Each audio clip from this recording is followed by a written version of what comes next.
Hello and welcome to Maverrik Live. I am Luke too, and today I'm joined by a very special guest, the man who makes it happen, Bradley Y. Hello. Thanks for having me. Yeah, no problem at all. So obviously with the title of today is how to create a live show. And we're not talking about now the content, we're talking about literally the bare knuckles, how to create a live show. You've had quite a learning experience on it because you had to transition from basically filming from DSLRs and shows, moving over to live. Just want to ask you a little bit about your experience and your background. Cool. So quickly, my background was I used to work for Dean a couple of years ago, which is how you came on board to begin with. I'm sorry. And then 3 years ago, 2018, I left. Yep. I went freelance, done a variety of different things, still freelance, but Dean was looking to provide more video content. So I've come back to help do video stuff, which started off with was just going to be at the beginning of last year was when I just before all of this kicked off.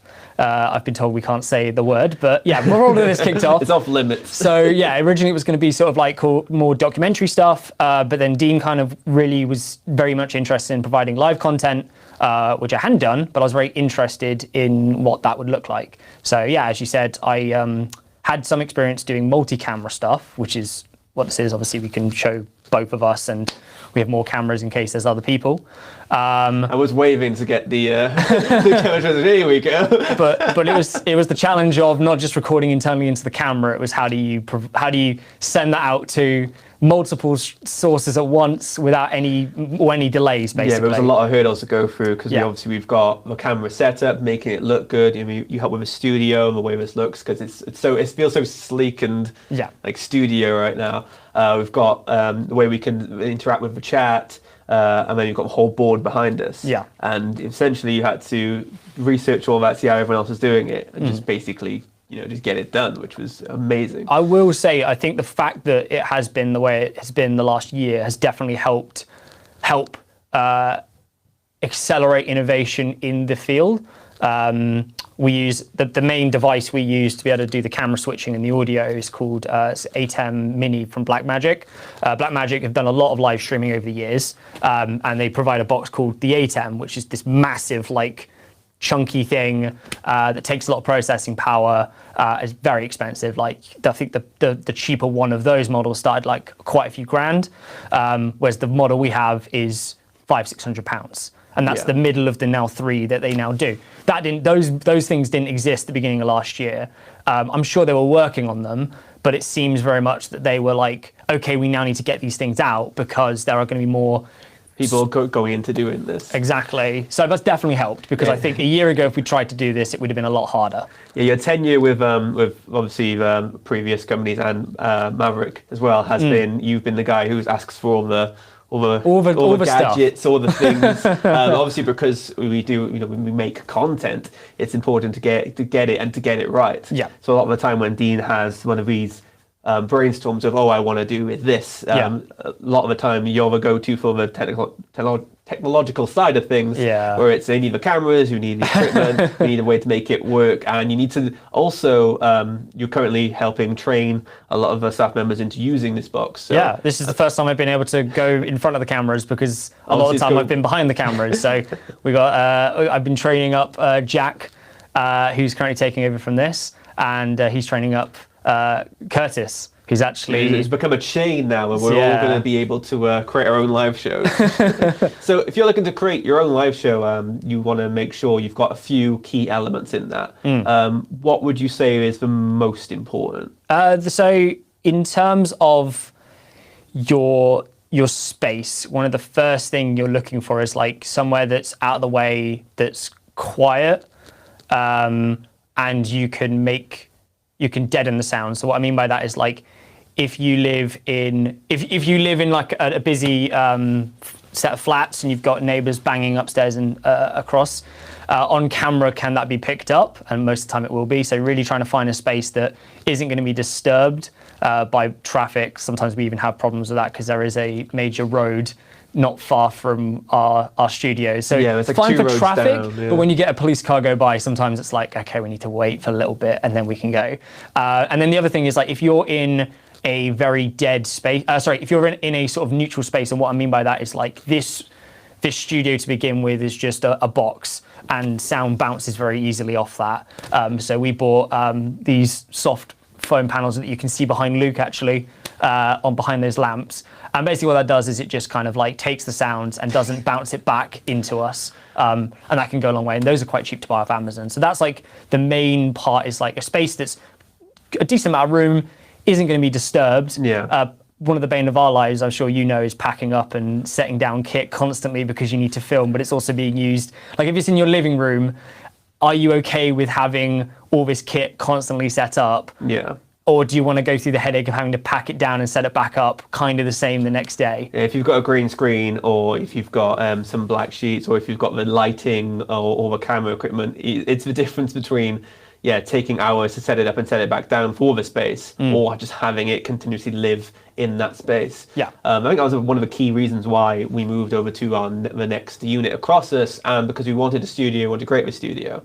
And obviously it worked out really well. Yeah. It's been like this. We're not this side of the office. I think a lot of people were concerned that we weren't using the new space efficiently, but I think what's important is that we've used it efficiently for the new purpose we have. There's very little through traffic on this side of the office. Yeah. And that was very important for me, because one of the issues we had on the other side, basically we were using the other side of this wall. There was another room similar that we were using for filming. And one of the biggest issues with that room is it's got big windows, which we've blacked out on this side. There's a print factory basically next door to it. So we had printers constantly humming away. It's background noise, which is going to be a huge defining factor between like having a professional video or vlog and just making it seem a little bit more amateur. So I think, like you said, sound is such a big deal. Like sound and lighting are the two things I sort of see most of all when it comes to when someone's filming on LinkedIn and they're showing themselves. Yeah. The first thing you do is you see them, and it should be all nice and bright. You can see their face. But then as soon as you unmute it, if it's just a horrible experience to listen to, you're not going to take anything in either, are you? Yeah. So the main thing people have always told me is like, people will forgive bad video quality. People won't necessarily forgive bad audio quality. So especially when they commit the time to watch it. Oh, exactly. Yeah. So I've always stressed to people, like, get your audio right first, then think about your video. And you, as much as you're like, I want to get the flashiest camera, perhaps think about, okay, if I've got $1,000 to spend, maybe I should only be spending 500 of that on a camera and then the other half on lighting. Don't think, I've got £1,000. I'm going to buy the most expensive camera I can. Or the latest one that comes out. Exactly. Because sometimes that won't be fit for the purpose you want it to. And also there's been very little innovation. Like at the end of the day, if you're streaming, it's going to be heavily downgraded anyway. Like these cameras can output a lot higher than the stream gets to. So really, you're not ever seeing the full quality that these cameras can do on a live stream. Yeah, that's fine, and TV is very much the same. But are we waiting for the bandwidth from the upload speeds to catch up with the which is going to quality? It's going to take us a while to get to. So don't necessarily think you need a 4K camera that's just come out, when something 5 years ago could probably tickle your boxes. Well, it's always nice to look forward to something, isn't it? Oh, absolutely. In that point in time where you're like, ooh, maybe now we can bump this up a little bit and then do a little bit more. When you start out, and when you're 5 years down the line, and if it's going well for you, absolutely. Like, this is our, way we consider this as our starting kit. Yeah. And if this goes well and we're using this day in and day out, and it's filling its purpose and it's making its money back, we could upgrade. Kit, you've created a full-on professional studio and live streams. So it's a step up from just your basic out the box. So hey, I'm a 10-year-old on Twitch. Yeah, but this is a studio. we do have there's two levels to the studio. There's this version where it's me and you chatting, and there's a person behind the desk operating it. Yeah. But Dean does do his lives, which I can't sacrifice all my time, and same with the people in the office. So we do have a DSLR that plugs just into his laptop, and he can stream out of, and he can use all the lights. That doesn't need to have someone operating it. So we can still have the studio look, but with a lot less kind of effort on other people's parts, basically. Yeah, it's not trying to have a whole production studio while having it, because you can't really in this current situation, which I can't say the word of as well. It's also making sure everything is safe, which is why we've got everyone's apart, and it's also wiping it down with emergency services now, because I'm touching this desk, but afterwards I'm going to be spending another hour just wiping it down. It's always a fun time of the day. Yeah. But yeah, no, it's it's been a challenge to get through, but I think you've done an excellent job, to be honest. Oh, thank you. I'm glad everyone's happy with it. That's the main thing. I was worried it was all going to come together and people would be like, this looks terrible. I don't want to throw you out. So what's next for Bradley? Yeah, right. But so hopefully we'll see you again on the show in the future. Yep. Get more of your expertise. Thank you very much. I will also say shout out to Martin for helping with the actual putting this place together, because I got the kit, but he is 100% responsible for the actual building, the room, the floor and the walls getting put together. So I won't take credit for that.